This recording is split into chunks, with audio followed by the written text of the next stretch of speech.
Lord, i-bless mo mula umaga hanggang gabi ko. Panginoon, salamat sa lahat ng blessings na ibibigay mo sa akin sa araw na ito. Salamat sa mga bagong mga oportunidad na ilalagay mo sa way ko. Alam kong may magandang plano ka na naman sa araw kong ito, Lord. Alam kong makakasama kita ngayong araw, Lord.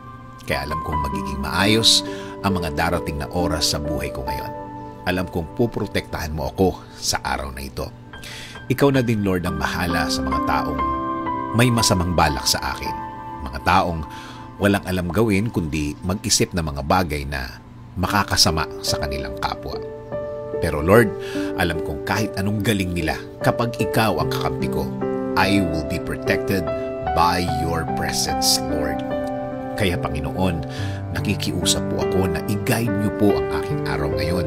Patuloy niyo pong i-lead. Ikaw ang manguna sa aking buhay. Ikaw ang magbigay ng direksyon. Sa'yo lang ako magfo-focus palagi. Sa'yo lang ako titingin palagi. Sa araw din ito, Lord, sa'yo ako huhugot ng lakas, huhugot ng diskarte, huhugot ng talino o wisdom. Please provide me with these things, Lord. Sa dasal ko din ito, hiling ko din, kayo na po ang bahalang magpasensya sa akin, sa aking nagagawang mali. Bigyan niyo pa po ako ng chance para baguhin ang mga nagawa at naiisip kong mali, Lord. Hayaan niyo po ang mga bagay na ito ay maging lesson ko sa aking buhay. Kayo na din po ang bahala sa aking pamilya, Panginoon. Lagi mo silang ingatan.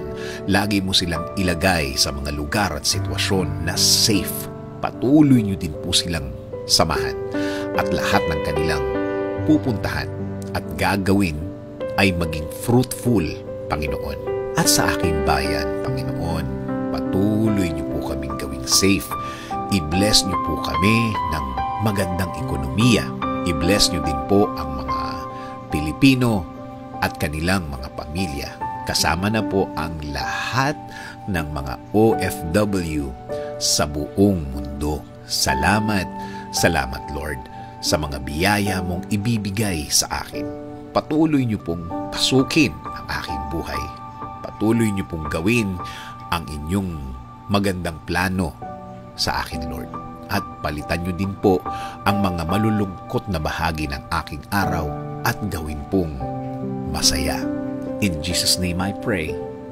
Amen. Sabi nga sa Hebrews 11:6, "And without faith, it is impossible to please Him. For he who comes to God must believe and that He is a rewarder of those who seek Him."